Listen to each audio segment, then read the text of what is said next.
കൊച്ചു ത്രേസ്യ പുണ്യവതി നിന്നിൽ റോസാ പുഷ്പം പോലെ ഹൃദയം. കൊച്ചു ത്രേസ്യ പുണ്യവതി നിന്നിൽ റോസാ പുഷ്പം പോലെ ഹൃദയം. ഈശോ മിശിഹായ്ക്ക് സ്തുതിയായിരിക്കട്ടെ. പുഷ്പവർഷത്തിൻ്റെ 90 ദിനങ്ങൾ. ലിസ്യുവിലെ വിശ ചെറുപുഷ്പത്തോടൊപ്പം നമ്മൾ നടത്തുന്ന ആത്മീയ തീർത്ഥയാത്രയുടെ 50ാമത്തെ ദിവസമാണിന്ന്. ഇന്ന് നമ്മൾ കാണുക എൻകറേജ്മെൻറ്റിനെ കുറിച്ചാണ്, പ്രോത്സാഹനത്തെക്കുറിച്ച്. കൊച്ചുത്രേസ്യയുടെ പ്രോത്സാഹനത്തെക്കുറിച്ചുള്ള കാഴ്ചപ്പാടുകൾ, അതിലേക്ക് നോക്കുമ്പോൾ അവളെ ഈ രീതിയിലേക്ക് സഹായിച്ചിട്ടുള്ളവരിലേക്ക് നമുക്കൊന്ന് നോക്കാം. ഒന്നാമതായിട്ട് വിശ ഫ്രാൻസിസ് സെയിൽസ്. ആത്മീയതയോടുള്ള അദ്ദേഹത്തിൻ്റെ സൗമ്യവും അനുകമ്പയും നിറഞ്ഞ സമീപനം വിശ്വാസത്തിലുള്ള പ്രോത്സാഹനത്തെക്കുറിച്ചുള്ള കൊച്ചുത്രേസ്യയുടെ ധാരണയെ ആഴത്തിൽ സ്വാധീനിച്ചിട്ടുണ്ട്. രണ്ടാമതായിട്ടൊരു വചനഭാഗമാണ് ഹെബ്രായർക്കുള്ള ലേഖനം 10-ാം അധ്യായം 24-25 വാക്യങ്ങൾ. സ്നേഹത്തോടെ ജീവിക്കുന്നതിനും നല്ല കാര്യങ്ങൾ ചെയ്യുന്നതിനും പരസ്പരം പ്രോത്സാഹിപ്പിക്കുവാൻ എങ്ങനെ കഴിയുമെന്ന് നമുക്ക് പര്യാലോചിക്കാം. ഇത് സമൂഹത്തിൻ്റെയും പരസ്പര പ്രോത്സാഹനത്തിൻ്റെയും പ്രാധാന്യത്തെ എടുത്തു കാണിക്കുന്നതായിട്ട് വിശുദ്ധ കൊച്ചുത്രേസ്യയ്ക്ക് അനുഭവപ്പെട്ടു. അടുത്തായിട്ട് നമ്മൾ കാണുക പൗലോസ്ലീഹ ഫിലിപ്പിയർക്ക് എഴുതിയ ലേഖനമാണ് 4-ാം അധ്യായം 13-ാം വാക്യം. എന്നെ ശക്തനാക്കുന്നവനിലൂടെ എല്ലാം ചെയ്യാൻ എനിക്ക് സാധിക്കും. ദൈവത്തിൻ്റെ ശക്തിയിൽ ആശ്രയിക്കുന്നതിലെ പ്രോത്സാഹനത്തെ ഈ വാക്യം പ്രതിഫലിപ്പിക്കുന്നുണ്ട്. സ്നേഹമുള്ളവരെ, കൊച്ചുത്രേസ്യയുടെ പ്രോത്സാഹനത്തെക്കുറിച്ചുള്ള കാഴ്ചപ്പാടുകൾ അതിനൊരു 5 തലങ്ങളിലേക്കാക്കുവാനായിട്ടാണ് ഞാൻ ആഗ്രഹിക്കുക. ഒന്നാമതായിട്ട് എൻകറേജ്മെൻറ്റ് ത്രൂ ഫെയ്ത്ത്, വിശ്വാസത്തിലൂടെയുള്ള പ്രോത്സാഹനം. രണ്ടാമതായിട്ട് സപ്പോർട്ടീവ് റിലേഷൻഷിപ്പ്, സപ്പോർട്ട് ചെയ്യുന്ന ബന്ധങ്ങൾ. മൂന്നാമതായിട്ട് എംബ്രേസിങ് വൾനറബിലിറ്റി എന്ന് പറഞ്ഞാൽ നമ്മുടെ മോശമായ കാര്യങ്ങൾ അല്ലെങ്കിൽ നമ്മുടെ ദുർബലതയെ നമ്മൾ മനസ്സിലാക്കൽ, സ്വീകരിക്കൽ. നാലാമതായിട്ട് ജോയ് ആസ് ആൻ എൻകറേജ്മെൻറ്റ്. അഞ്ചാമതായിട്ട് പ്രെയർ ആസ് എൻകറേജ്മെൻറ്റ്. സ്നേഹമുള്ളവരെ, ഈ 5 തലങ്ങളിലേക്ക് നമുക്കൊന്ന് നോക്കാം. ഒന്നാമതായിട്ട് എൻകറേജ്മെൻറ്റ് ത്രൂ ഫെയ്ത്ത്, വിശ്വാസത്തിലൂടെയുള്ള പ്രോത്സാഹനം.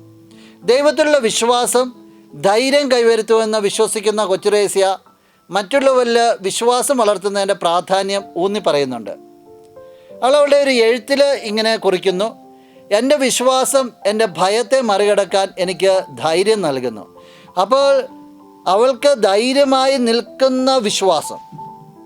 അവൾ മറ്റൊരു കത്തിൽ ഇങ്ങനെ പറയുന്നുണ്ട്: മറ്റുള്ളവരിലുള്ള വിശ്വാസത്തെ പ്രോത്സാഹിപ്പിക്കുന്നത് അവരുടെ ഹൃദയങ്ങളെ ശക്തിപ്പെടുത്തുന്നു. അപ്പോൾ വിശ്വാസത്തിൽ ആഴപ്പെടുമ്പോൾ അവൾക്ക് ശക്തി കിട്ടുന്നു. അവൾ വിശ്വാസത്തിൽ മറ്റുള്ളവരെ ആഴപ്പെടുത്തി കഴിയുമ്പോൾ അവർക്കും ശക്തി കിട്ടുന്നു എന്നാണ് പുണ്യവതി പറഞ്ഞു വയ്ക്കുക. രണ്ടാമതായിട്ട് സപ്പോർട്ട് ചെയ്യുന്ന ബന്ധങ്ങൾ. ശക്തമായ ബന്ധങ്ങൾ നിലനിർത്തുന്നതിനും ആത്മീയ വളർച്ചയെ പരിപോഷിപ്പിക്കുന്നതിനും പ്രോത്സാഹനം അത്യന്താപേക്ഷിതമാണെന്ന് വിശുദ്ധ കൊച്ചുത്രേസ്യ സമർത്ഥിക്കുന്നു. അവളുടെ ആത്മകഥയിൽ ഇങ്ങനെ കുറിക്കുന്നു: പരസ്പരം പിന്തുണയ്ക്കുന്ന ഒരു സമൂഹത്തിന് ഏത് പരീക്ഷണത്തെയും നേരിടുവാനായിട്ട് കഴിയും. നോക്കിയേ, പരസ്പരം പ്രോത്സാഹിപ്പിച്ച് ഒറ്റക്കെട്ടായിട്ട് പോകുന്ന സമൂഹത്തിന് ഏതൊക്കെ ട്രയൽസ് വന്നാലും അതിനെ മറികടക്കുവാനായിട്ട് സാധിക്കുന്നതാണ് പുണ്യവതി പറയുക.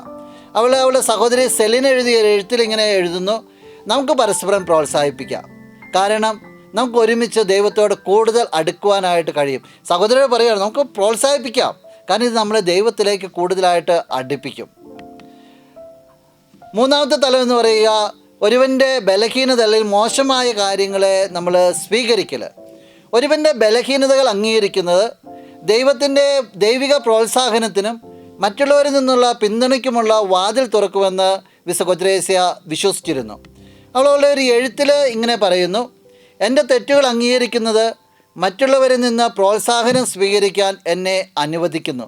അപ്പോൾ തെറ്റുകളെക്കുറിച്ച് അവൾ പരിതപിക്കുകയല്ല, അവൾ ആശങ്കയിലും ആകുകയല്ല. അവൾ പറയുകയാണ്, അതിന് ഞാൻ അംഗീകരിക്കുന്നത് എനിക്ക് മറ്റുള്ളവരിൽ നിന്ന് പ്രോത്സാഹനം കിട്ടുവാനായിട്ട്, മറ്റുള്ളവരെന്നെ ഡിമ്മാക്കിയല്ല, അവരിൽ നിന്ന് പ്രോത്സാഹനം കിട്ടുവാനായിട്ട് എന്നെ സഹായിക്കുമെന്ന് അവൾ പറയുക.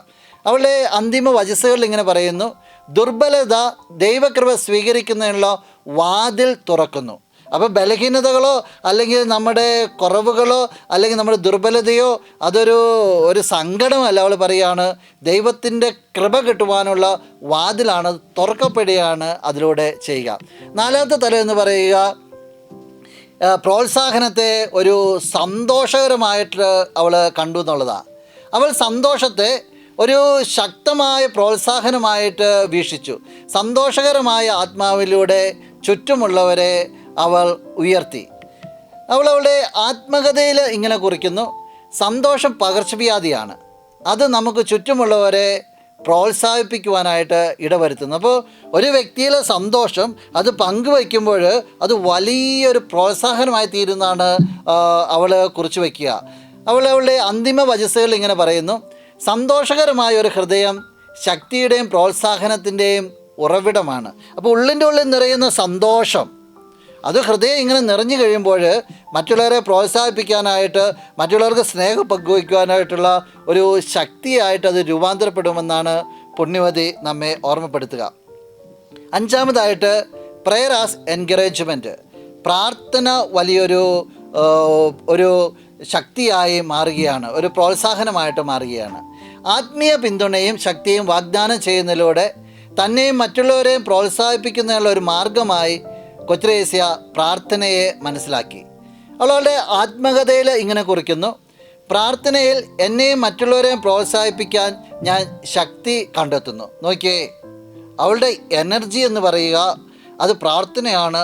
അതിൽ നിറഞ്ഞു നിന്നിട്ട് അവൾക്ക് തന്നെ പ്രോത്സാഹനം, അതുപോലെ മറ്റുള്ളവർ പ്രോത്സാഹിപ്പിക്കുക, രണ്ടിനുള്ള എനർജി അവൾ സംഭരിച്ചു എന്ന് പറയുക. അവൾ സഹോദരി സെലിൻ എഴുതിയൊരു എഴുത്തിൽ ഇങ്ങനെ പറയുന്നു, നമുക്ക് പരസ്പരം പ്രാർത്ഥിക്കാം. പ്രാർത്ഥനയാണ് ഏറ്റവും വലിയ പ്രോത്സാഹനം. സഹോദരൻ പറയുന്നത് എത്ര ആഴത്തിലാണെന്ന് നോക്കിയേ. നമുക്ക് പ്രോത്സാഹിപ്പിച്ചുകൊണ്ടിരിക്കാം, കാരണം ഇത്രയും വലിയ, നമുക്ക് പ്രാർത്ഥിച്ചുകൊണ്ടിരിക്കാം, കാരണം ഇത്രയും വലിയൊരു പ്രോത്സാഹനം വേറെ ഇല്ല എന്ന്. ആന്തരിക ആഴത്തിലേക്കാണ് പുണ്യവതി പോകുക. സ്നേഹമുള്ളവരെ, പ്രോത്സാഹനത്തിൻ്റെ 5 തലങ്ങളാണ് നമ്മൾ കണ്ടത്. നമുക്കിനി എങ്ങനെയാണ് ഇവളുടെ ഈ കാഴ്ചപ്പാടുകൾ ആത്മീയതയെയും മനഃശാസ്ത്രത്തെയും അതുപോലെ തന്നെ സാമൂഹ്യ തലങ്ങളെയൊക്കെ സ്വാധീനിച്ചിട്ടുള്ളതെന്ന് ചെറുതായിട്ട് നമുക്കൊന്ന് നോക്കാം. ഒന്നാമതായിട്ട് ആത്മീയ തലങ്ങൾ. ആത്മീയ വികാസത്തിൽ പ്രോത്സാഹനം ഒരു പ്രധാന പങ്ക് വഹിക്കുന്ന ഒരു കമ്മ്യൂണിറ്റി കേന്ദ്രീകൃത വിശ്വാസത്തെ കൊച്ചുത്രേസ്യയുടെ പഠിപ്പിക്കലുകൾ പ്രോത്സാഹിപ്പിക്കുന്നുണ്ട്. രണ്ടാമതായിട്ട് മാനസിക തലം. പ്രോത്സാഹനത്തിൻ്റെ പ്രാധാന്യത്തെക്കുറിച്ചുള്ള കൊച്ചുത്രേസ്യയുടെ ഉൾക്കാഴ്ചകൾ വൈകാരിക പ്രതിരോധവും ക്ഷേമവും വളർത്തുന്നു. പരസ്പരം വളർത്തുവാനായിട്ട് ഇത് വ്യക്തികളെ ഏറെ പ്രോത്സാഹിപ്പിക്കുന്നുണ്ട്. മൂന്നാമതായിട്ട് സാമൂഹ്യ തലം. ബന്ധങ്ങളിലെ പ്രോത്സാഹനത്തിനും പിന്തുണയ്ക്കും വിശുദ്ധ കൊച്ചുത്രേസ്യ നൽകിയ ഊന്നൽ ദയയും ഐക്യദാർഢ്യവും പ്രോത്സാഹിപ്പിക്കുന്ന ശക്തമായ സമൂഹങ്ങളിലേക്ക് ആളുകളെ നയിക്കും. സ്നേഹമുള്ളവരെ, കൊച്ചുത്രേസ്യയുടെ ഈ പ്രോത്സാഹനത്തെക്കുറിച്ചുള്ള ദർശനം അതാണ് നമ്മൾ കണ്ടത്. ഇതിനെക്കുറിച്ച് ആഴത്തിൽ കണ്ട നമുക്ക് ഇന്ന് നമ്മളോട് തന്നെ ചില ചോദ്യങ്ങളൊക്കെ ഒന്ന് ചോദിക്കാം. നമുക്ക് നമ്മുടെ ജീവിതത്തെ ഒന്ന് വിലയിരുത്താം. ഒന്നാമതായിട്ട് നമുക്ക് ചോദിക്കാം, എനിക്ക് ചുറ്റുമുള്ളവർക്ക് എങ്ങനെയാണ് എനിക്ക് പ്രോത്സാഹനത്തിൻ്റെ ഉറവിടമാകുവാനായിട്ട് സാധിക്കുക? രണ്ടാമതായിട്ട്, എൻ്റെ ആത്മീയ യാത്രയിൽ ഞാൻ ഏതെല്ലാം വിധങ്ങളിൽ പ്രോത്സാഹനം തേടുന്നുണ്ട്? മൂന്നാമതായിട്ട്, മറ്റുള്ളവരെ പിന്തുണയ്ക്കുവാനും ഉയർത്തുവാനും പ്രാർത്ഥനയിലൂടെ എനിക്ക് എങ്ങനെ സാധിക്കും? പ്രിയമുള്ളവരെ, നമ്മളോട് തന്നെ ചോദിക്കേണ്ട ചോദ്യമാണ്. തീർച്ചയായിട്ടും പ്രോത്സാഹനം അനുഭവിക്കാനും പങ്കുവയ്ക്കാനും നമുക്ക് സാധിക്കട്ടെ. നമുക്ക് പുണ്യവതിയോട് ഈ നിമിഷം പ്രാർത്ഥിക്കാം. ഇഹലോക ജീവിതത്തിൽ മാലായിക്കടുത്ത പരിശുദ്ധിയുടെയും ആധ്യാത്മിക ശിശുത്വത്തിൻ്റെയും ദൈവത്തിരുവനുസരിച്ചുള്ള പൂർണ്ണമായ കയ്യാളിപ്പിൻ്റെയും ദർപ്പണമായ വിശുദ്ധ കൊച്ചുത്രേസ്യയായി ഞങ്ങളെ നീ ദയോടെ തൃക്കൻ പാർക്കണമേ. ഞങ്ങളുടെ കാര്യങ്ങളെല്ലാം നിന്നെ ഞങ്ങൾ ഭരമേൽപ്പിക്കുന്നു. ഞങ്ങളുടെ അരിഷ്ടതകളെല്ലാം നിൻ്റേതായി നീ സ്വീകരിക്കണമേ. നിൻ്റെ ആയുസ്സിൻ്റെ ആരംഭദശയിൽ തന്നെ സ്വർഗരാജ്ഞി അമലോത്ഭകന്യ വാത്സല്യത്തോടെ നിന്നെ കടാക്ഷിക്കുകയും നീ അവിടുത്തെ വത്സല ശിശുവായി തീരുകയും ചെയ്തുവല്ലോ. ആ മാതാവിൻ്റെ ശക്തിയേറിയ മാധ്യസ്ഥം മൂലം ഞങ്ങൾക്ക് ആവശ്യമുള്ള എല്ലാ നന്മകളും, പ്രത്യേകിച്ച് പ്രിയമുള്ളവരെ നമുക്ക് നമ്മുടെ എല്ലാ നിയോഗങ്ങളെ ഒന്ന് ചേർത്ത് വയ്ക്കാം. ഒന്നാമതായിട്ട് നമുക്ക് പുണ്യതയോട് പ്രാർത്ഥിക്കാം, യഥാർത്ഥത്തിൽ ഒരു പ്രോത്സാഹനം അനുഭവിക്കാനായിട്ട്. അതുപോലെ ചുറ്റുമുള്ളവരൊക്കെ സാധിക്കുന്ന വിധത്തിലൊക്കെ പ്രോത്സാഹിപ്പിക്കുവാനായിട്ട് നമ്മളെ സഹായിക്കണമേ എന്ന് നമുക്ക് അപേക്ഷിക്കാം. ഒപ്പം നമുക്ക് നമ്മുടെ വിവിധങ്ങളായ നിയോഗങ്ങളെ ഈ നിമിഷം മൗനമായിട്ട് സമർപ്പിക്കാം.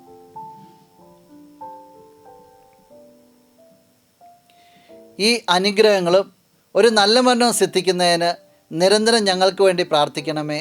ആമേൻ. പുണ്യവതിയുടെ തിരുശേഷിപ്പ് കൊണ്ടുള്ള ആശീർവാദത്തിനായിട്ട് നമ്മൾ ഒരുങ്ങിയാണ്. നമുക്ക് കണ്ണുകളടച്ച് കരങ്ങൾ കൂപ്പി ശിരസ് നമിക്കാം.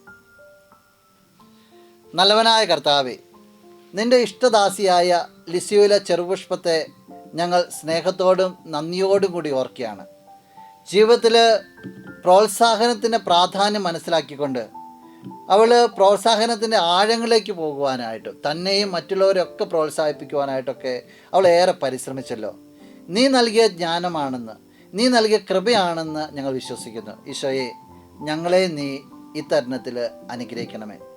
ഞങ്ങൾക്ക് ഏറെ പ്രിയപ്പെട്ട ലിസിയോയിലെ ഞങ്ങളുടെ കൊച്ചുറാണി, നീ അനുഭവിച്ച പ്രോത്സാഹനം അനുഭവിക്കുവാനായിട്ട്, നീ മറ്റുള്ളവരെ സപ്പോർട്ട് ചെയ്തതുപോലെ മറ്റുള്ളവരെ സപ്പോർട്ട് ചെയ്യുവാനായിട്ട്, പ്രാർത്ഥനയിലൂടെ മറ്റുള്ളവരെ വളർത്തുവാനായിട്ട്, എല്ലാ കാര്യങ്ങളും സന്തോഷത്തോടെ സ്വീകരിക്കുവാനായിട്ട്, എപ്പോഴും നന്മ കണ്ടെത്തുവാനായിട്ട് പുണ്യവതി ഞങ്ങൾക്ക് വേണ്ടി നിൻ്റെ ഈശോയോട് നീ പ്രാർത്ഥിക്കണമേ, മധ്യസ്ഥം വഹിക്കണമേ. നമ്മുടെ കർത്താവ് മിശിഹായുടെ കൃപയും പിതാവായ ദൈവത്തിൻ്റെ സ്നേഹവും പരിശുദ്ധാത്മാവിൻ്റെ സഹവാസവും വിശുദ്ധ കൊച്ചുത്രേസ്യയുടെ പുഷ്പവർഷവും നിങ്ങളെല്ലാവരോടും കൂടെ ഉണ്ടായിരിക്കട്ടെ, ഇപ്പോഴും എപ്പോഴും എന്നേക്കും. ആമേൻ. സ്വർഗ്ഗത്തിലെ ഈശോദൻ